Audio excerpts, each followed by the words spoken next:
Previously on the Lightlark Saga, Isla Crown fell in love with two magical rulers, discovered horrifying truths about her past, unlocked terrifying powers, and died saving her broody ex Grimm.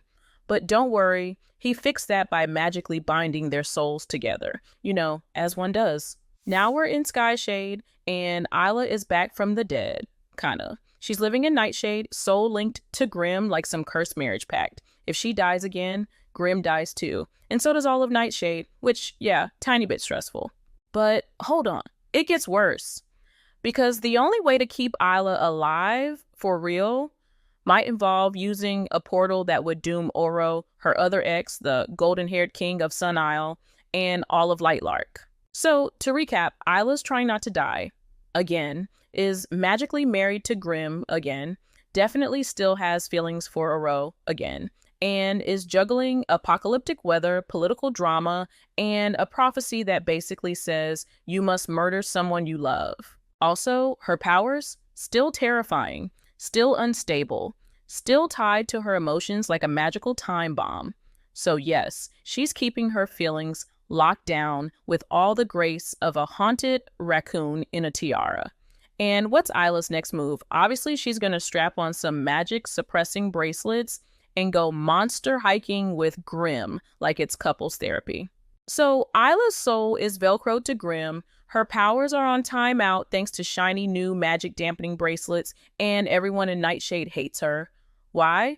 Well, she kind of exploded a bunch of people last book. Yeah. To fix her public image and stop Grimm from maybe using that whole world-ending portal, Isla does what any traumatized queen would do. She volunteers to help him stop the apocalyptic death storms destroying his kingdom. Romantic, right? Step 1, hike up a cursed mountain to talk to storm prophets. It's dangerous. It's dumb. It's perfect for bonding.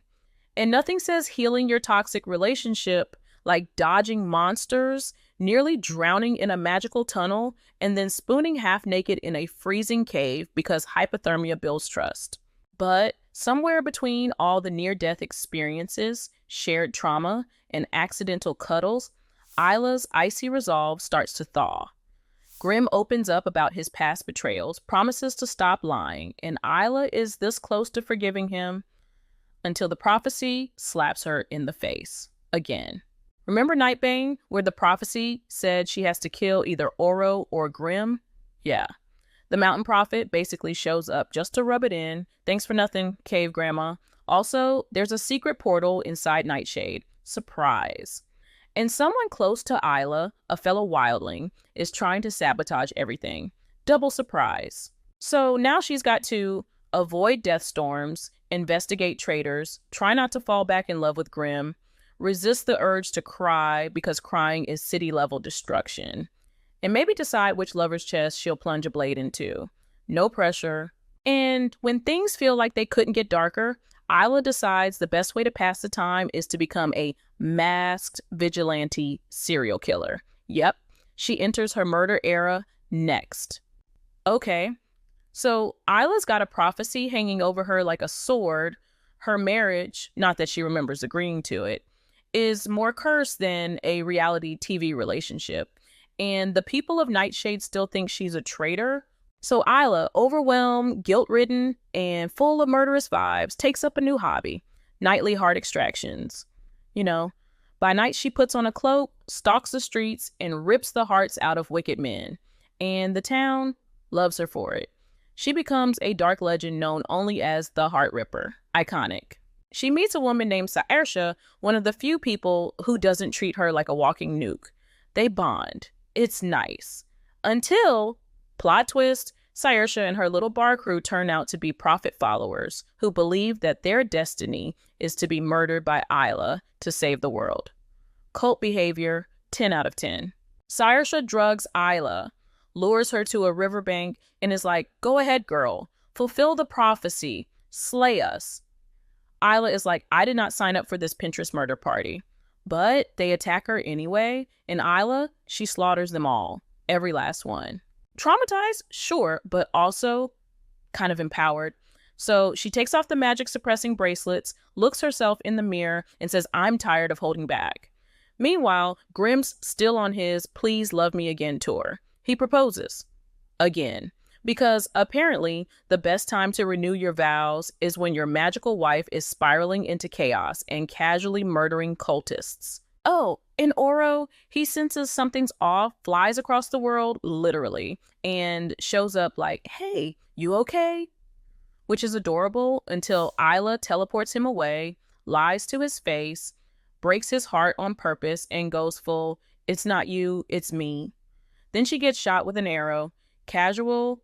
Grimm nurses her wounds and doesn't ask questions because at this point, even he's like, honestly, same. But now the snakes are showing up everywhere. In dreams, in mirrors, in her skin. So Isla's just wiped out a cult, taken off her power-blocking bracelets, and officially entered her unhinged but empowered phase.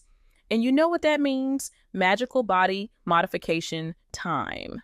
She starts carving glowing runes called Skyers into her skin. Ancient tattoos that look cool and come with side effects like may trigger apocalyptic storms and possible possession by ancient evil. But she's not worried because Isla's entire vibe now is what if self-care, but reckless? Then she finds a map that leads her to a lush, uninhabited island called, wait for it, Isla. That's right, a whole island named after her. And yes, she absolutely takes this as a sign from the universe that it's time to go full main character mode. There, she finally reconnects with her powers. She stops suppressing them and starts feeling like herself again. Just, a version of herself that can level a city block on a bad day. But back in Nightshade, things are falling apart. Storms are intensifying, people are dying. Snakes, yes, actual snakes, start slithering into her dreams, her house, her mirror. She even sees a vision of herself wrapped in serpents, like a biblical warning with better hair. And then she gets hit with a twist. Her reflection might not even be her. Because Isla's starting to suspect that someone or something is copying her face, her powers, and her whole vibe. Cute. Meanwhile, Grimm's still hanging around trying to be emotionally available and attractive, which honestly just makes things worse. Because Isla knows she still loves him, but also knows she'll never stop loving Oro. It's giving I can fix him energy in both directions. So here she is, cracked mirror, fresh tattoos, snakes in the sheets, and a growing suspicion that she's being watched by herself. And just when she thinks it can't get weirder, her dead great-grandmother crawls out of the plot and says, surprise, I'm the villain now. Enter Lark Crown, Isla's undead ancestor, co-founder of the entire magical realm, and a proud member of the I Will Destroy the World I Helped Create Club. Turns out Lark has big plans. She wants to wipe out Nightshade, rebuild the realms from scratch, and crown herself Queen of the Apocalypse. Classic grandma behavior. Isla gets kidnapped again, escapes again, and realizes, yeah, Lark's the traitor everyone's been talking about. She's also the reason for the cursed storms, the dead rising, and possibly the snake-themed hallucinations. Multitasking. Faced with world-ending chaos, Isla finally does what we've all been waiting for. Teams up with both of her magical exes. That's right, Grimm and Oro working together. It's tense. It's beautiful. It's a fanfic waiting to happen. To stop Lark, they need a weapon with world-ending vibes of its own. Enter Remlar, an ancient being who crafts a cursed dagger that's definitely not FDA approved. It's designed to weaken Lark just enough to trap her in the otherworldly portal. But of course, nothing goes smoothly. Isla suddenly loses access to Grimm's powers, panics, and unleashes a massive magical meltdown. She fries half of Lark's zombie army, but accidentally injures Oro in the process. So now she's trying to save the world and do damage control on her love life, which is basically toast. Luckily, Grimm steps up, helps her save Oro, and honestly, the teamwork is kind of hot. So the plan is set. Lure Lark into a trap, stab her with the cursed dagger, use the portal to banish her forever. Simple, except it's Lark, and she doesn't go down easy. She nearly kills Oro, captures Isla, and proves once and for all that evil matriarchs are terrifying. But Isla, she's about to go full magical berserker mode, and this time, nobody's stopping her. Not Grimm, not Oro, not even death. So the world is burning. Metaphorically, yes, but also kind of literally. Lark Crown has summoned an undead army, skewered Oro like a kebab, and dragged Isla into magical captivity for what's probably the worst family reunion in fantasy history. Oro's bleeding out, and Grimm frantically yelling inspirational things like, "Don't die, it's not looking great." Isla, beaten and drained, is chained inside the labyrinth, staring down her undead grandma who talks like every mainstream villain ever. This is the world you chose, Isla. Okay, Lark, we get it, you're dramatic, but Lark misjudges one thing. Isla's not that broken little girl from Light Lark anymore. She's died, come back, fallen in love, had her heart broken, killed bad guys, saved worse ones, and survived more betrayal than an episode of The Bachelor. So she does what all good final girl heroines do, snaps her chains, unleashes her powers, and goes full magical supernova. She carves through the undead army like a glittery, vengeful goddess and dives straight for Lark. Grimm and Oro show up looking extremely hot fantasy boyfriend under pressure and help her hold the line. Together, the three of them manage to stab Lark with the cursed dagger. It slows her down, weakens her, but it's not enough. Lark laughs, bleeding, yes. Defeated, not even close. Isla knows what she has to do, and we all know what that means. Isla makes the final call. She turns to Grimm, turns to Oro, tells them both she loves them, then promptly distracts them, grabs Lark, and throws both of them through the portal. No goodbye, no hesitation.